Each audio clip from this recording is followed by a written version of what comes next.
Hello, I'm a PS3 cat, and this is Seed Sunday, the weekly series on my channel where I show you Seed's Minecraft console edition, which are particularly interesting and worth checking out in some way. And yes, I do in fact do Seed Sunday, even when it is a Tuesday, if there is an update which came out, which particularly needs certain things from Seeds. And if you recall, Title Update 60, one of the biggest features in this update is the ability to have Ice Tiger and Ice Plains, villages. These are brand new types of villages, which look different to previous ones, which have different functionalities to previous ones. I'll explain them more in today's video, but basically this is a Seed which doesn't just have one or two of these brand new biome-specific villages. It has 7 separate villages all on the same seed, and I'm going to be showing you it all in today's video. So hopefully you'll enjoy it. You can like it if you do like it, because it helps out the channel a lot. Let us know you do like Seed Sunday, and let us know you do like this crazy seed. Again, 7 villages, plus some igloos, plus all the other good stuff that I think you're going to look forward to, and a free bat when you spawn in. So if you want to know the seed, which by the way came from Chaotic Kappa on Twitter, then it's going to be on screen right now. It's a bunch of numbers, so type in all of those numbers, and then you'll spawn in just over here. By the way, you want to have the large biome size enabled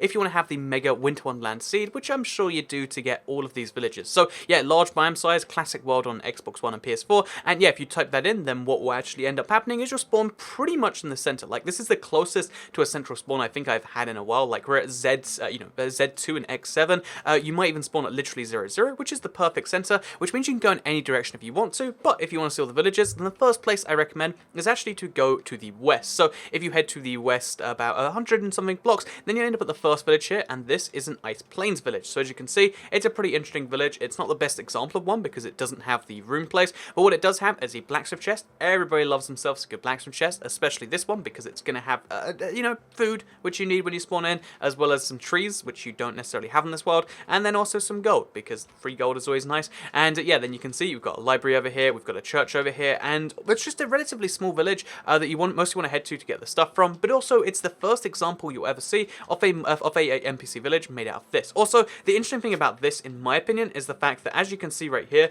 the village is missing the planters and everything else. So although it's an Ice Plains village, it's the most pure example of it, where it's just like, here is a village that exists in Ice Plains. There's not much going on here besides the single ice planter. It doesn't show you the best of what's happening, and that just shows you the better things are to come. So first of all, actually, by the way, I haven't spotted this until just now, but I think this could be yeah, there is a secret igloo found next to this as well. So I thought there was 2 igloos on the seed. There is 3 igloos on the seed. There is a secret, entirely hidden one perfectly over here, and if you go down below here, you can see it also has access to one of the basements. If you go down to the basements, as you're all probably aware, you get a golden apple, you get all this good stuff. It's good stuff, and the fact that you can go on there is pretty darn great. So just to show you, in case you've never seen one of these before, here is the igloo basement. Get yourself a free golden apple, get some apples, get some potions, so you can convert the villages. It's just pretty great stuff, in my opinion, that you just find a village find a igloo right next to this village, hidden in the ground. Then also we got some icy pumpkins, which are pretty great too. If we head further to the south from here, you'll find the second Ice Plains village, as well as the second igloo. This one is I thought it was the closest to a village, but I guess it's now the furthest from a village, and as you can see, it's got the interesting distinction of also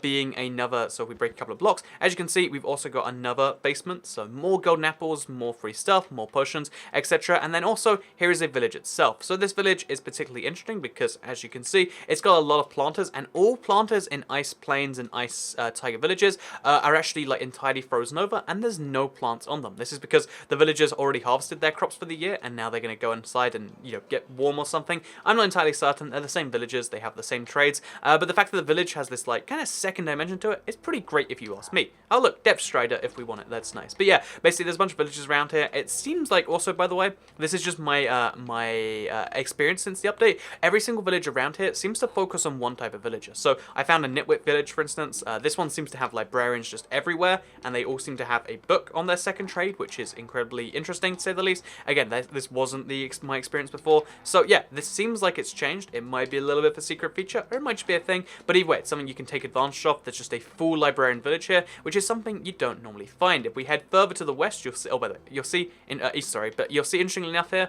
there's a wooden pathway going through the ice, I guess the frozen river, so you can go below this if you want to. It's weird stuff, generally speaking, and that's kind of an interesting thing. Then we've got a huge tiger biome down here, which you can find yourself a dead tree in if you want to, but more importantly, we've got the regular tiger biome right here. So interestingly enough, as you can see, this village is actually made from regular wood instead of tiger wood. Or spruce wood, I guess. I'm not entirely sure why, but it is still one of these villages, and also, again, you'll notice how it doesn't have one of the right types of buildings. It has a blacksmith chest, which is great because you get, I think there's horse armor in there, or, sorry, I guess there's diamonds and there's regular regular armor, cat armor, if you will, because I'm an ocelot.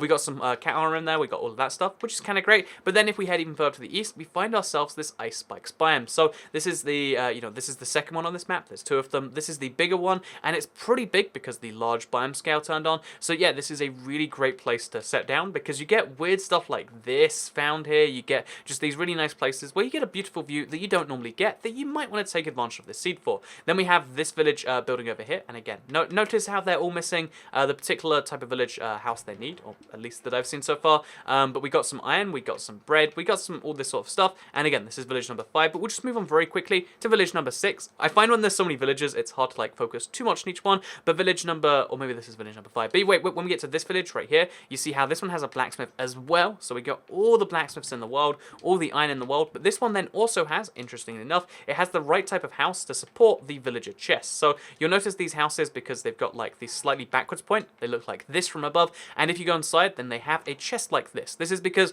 during the winter, they harvested all their crops and they put them all in one big chest. So you can just take all the wheat you want. You can take the potatoes, take the beetroot if you want to. I mean, you don't want beetroot, but you might want beetroot. You can take it. And yeah, just kind of cool that like that's what they do here. There's also a second one found in this village, but way higher up. They keep their, their crops pretty darn safe. And as you can see, they keep their beetroot, their potatoes, their seeds, and their wheat ready for the next winter to harvest, except they're not going to. But still, it's just an interesting little thing right there. And yeah, that's something that I did notice. So yeah, as you can see, this village is quite interesting also because it goes like all the way to the edge here. And all of these villages, the way they combine the terrain is particularly interesting and different to what we've had before. And this one also has another secret igloo. There's just secret igloos all over the place. As you can see, there's an igloo built into this like little hill here. And again, I thought this was interesting. And also this one, again, the third igloo also has the exact same basement. And just to show, all basements have access to the same golden apple, the same, all of that stuff. Here you can see golden apple, coal apples, and here's the same potion. Here's the same zombie villager and a regular villager, which you can trade with if you want to. Or you can even be, or if you want to be evil, you can break down the wall and you can just let this happen. I mean, I wouldn't recommend it, but you can do it. And I'm sorry, villager. I didn't mean to do that to you. I actually totally meant to do that to him. So yeah, let's move on to the final village now, shall we? Because this is the 6th village now, shall we? This 7, 6 is not the end. 6 is just the middle, really. Because the 6th village is really great and really confusing. The pathway goes all along this mountain again, but then into the ground too. Again, it's a pathway that makes no sense, but that's kind of interesting here. It's also got the same ice plains biome thing. It's also then got the house, which has the food stored inside. So guess what? More food for you right there. Just non-stop carrots and wheat and stuff. But yeah, so it has all the stuff that you want from a village, really. And then also, it goes through a ravine. So this planter goes through the ravine here. That's all the dirt in the world if you ever want it. I mean, not that you ever do want it, but still, it's interesting. You can jump down here and go straight from your village to Y30 down. And also, you can see how some of the houses will extend this far down, or at least some of the blocks will, which leaves you a very interesting little situations like this one where it's like, I'm not entirely sure what's going on there. So, yeah, as you can see, pretty bizarre village.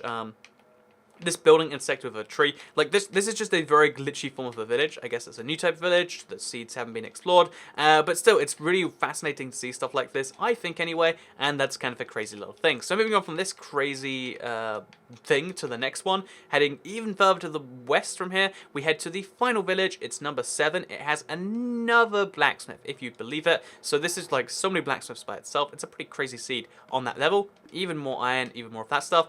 But interesting enough, because it's found just over here, you'll notice how it only has the one of these little houses. It's kind of hidden down here, but there is another access to this, but that's all the potatoes and wheat they do have to offer. So yeah, this is what's interesting about these villages. They just...